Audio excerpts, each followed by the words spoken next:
Bonjour et bienvenue dans cette quatrième vidéo sur les états d'avancement. Donc on va reprendre l'équation des trois premières vidéos, hein. C'est toujours 2C4H10 plus 13O2 donne 8CO2 plus 10H2O. Donc je vous rappelle encore une fois que ça veut dire que deux molécules de C4H10 vont réagir avec 13 molécules de dioxygène pour former 8 molécules de CO2 et 10 molécules de H2O, et toujours dans ces proportions-là. Dans les précédentes vidéos, j'avais toujours choisi des états initiaux avec des valeurs entières. Là, j'ai fait exprès de prendre 0,9 mol et 3,2 mol. Hein, c'est arbitraire. Là, je vous rappelle, ça sera donné dans l'énoncé. J'en ai toujours pas de CO2 ni de H2O. Hein. La réaction n'a pas commencé, donc ici j'ai forcément 0 et 0. Donc là, la difficulté, c'est que je ne travaille pas avec des moles entières. Et ça peut peut-être vous perturber, mais ça va fonctionner exactement pareil. Donc là, je vais vous donner des astuces pour vous en sortir. Donc la première des astuces, c'est toujours la même, c'est de savoir lequel des deux réactifs va être le réactif limitant. Alors pour cela, on va toujours faire de la même façon, c'est-à-dire qu'on va diviser la quantité de matière de C4H10 par le coefficient stoichiométrique de C4H10, et on va faire la même chose pour le dioxygène, on va diviser 3,2 par 13, ici 0,9 par 2. Alors 0,9 divisé par 2, ça fait 0,45. Ça c'est une valeur fixe, fini. Et ensuite, on va faire 3,2 divisé par 13. Alors, je l'ai fait à la calculette juste avant, ça fait à peu près 0,246. Voilà. Donc, on revient que le plus petit des deux, c'est lui. Ça veut dire que c'est lui qui va être le réactif limitant. Ça va être le dioxygène le réactif limitant. Ça veut dire qu'ici, on n'en aura plus. Le dioxygène va disparaître complètement. Il va être totalement consommé. Et là, maintenant, ce qu'on se demande, c'est qu'est-ce qui va me rester en C4H10 et qu'est-ce qui va apparaître en CO2 et H2O. Alors là, la petite astuce, c'est qu'en fait, comme ça reste proportionnel, les proportions restent toujours les mêmes, c'est-à-dire que si on consomme 2 ici, on va en consommer 13 ici, et en former 8 ici, et en former 10 ici, eh ben, on va pouvoir utiliser le fait que ça soit proportionnel, on va utiliser un tableau de proportionnalité. Donc je vais faire un tableau de proportionnalité sur... Hop là. Alors ici, je vais mettre 2, ici je vais mettre 13, ici je vais mettre 8, et ici je vais mettre 10. Si vous avez bien compris, ce sont les coefficients stoichiométriques. 2, 13, 8 et 10. Ça reste les coefficients stoichiométriques. En dessous, là, pour le réactif limitant, c'est-à-dire pour le dioxygène, je vais mettre la quantité consommée. Là, je suis passé de 3,2 à 0, donc c'est 3,2. Et là, ça va me permettre de faire, avec le fameux produit en croix, ça va me permettre de calculer ce qui a été consommé. Attention, pas le résultat ici, mais ce qui a été consommé. Et pareil, ce qui a été formé.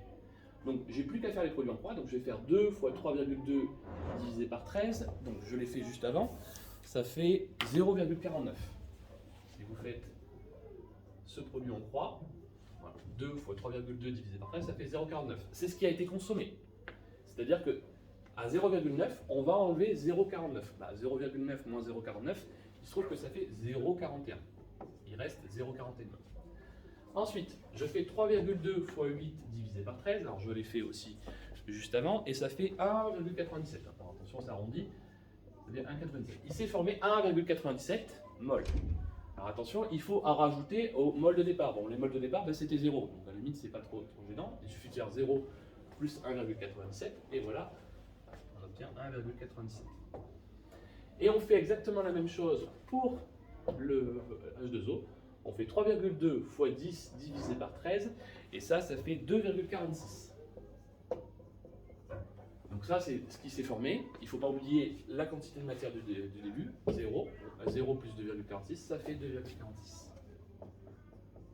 Et donc on obtient à la fin, si je dois le tracer, d'habitude j'essaie de toujours le tracer. Alors attention, il ne faut pas prendre ces chiffres-là, hein. Ne faites pas l'erreur de prendre ces chiffres-là, il faut prendre ces chiffres-là.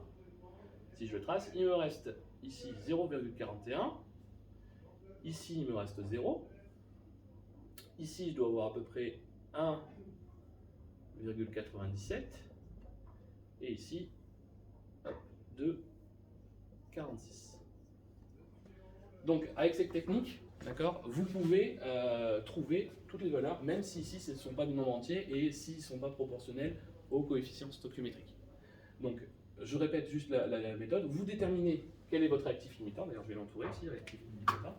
Mon réactif limitant, c'est bien lui, c'est lui qui a disparu. Je vais mettre RL pour réactif limitant. Hein, je vous rappelle, vous divisez la quantité de matière par le coefficient stoichiométrique, ça vous donne une valeur. Pareil pour l'autre. Et la plus petite des deux valeurs, c'est le réactif limitant. Donc lui, vous pouvez le mettre à 0. Et ensuite, vous faites un tableau de proportionnalité où vous remettez tous vos coefficients stoichiométriques. Vous indiquez quel est le réactif limitant, c'est-à-dire c'est lui qui a tout consommé, donc il a consommé 3,2. Et ensuite, vous avez juste à faire les produits en croix. Alors attention, 0,49, c'est pas ce qui a été, c'est pas ce qu'il nous reste, c'est bien ce qui a été consommé. Donc il faut faire 0,9 moins 0,9 moins 0,49 et ça fait 0,41. Je vais le mettre ici. 0,49, donc 0,9 moins 0,49, ça fait 0,41. 3,2 moins 3,2, ça fait 0. 0 plus 1,97, ça fait 1,97. Et 0 plus 2,46, ça fait bien 2,46. Voilà. Je pense qu'avec toutes ces vidéos, j'espère que vous aurez compris. Alors n'hésitez pas à m'envoyer un message si vous avez des questions.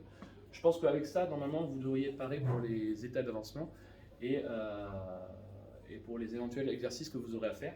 Alors n'hésitez pas, par exemple, à inverser.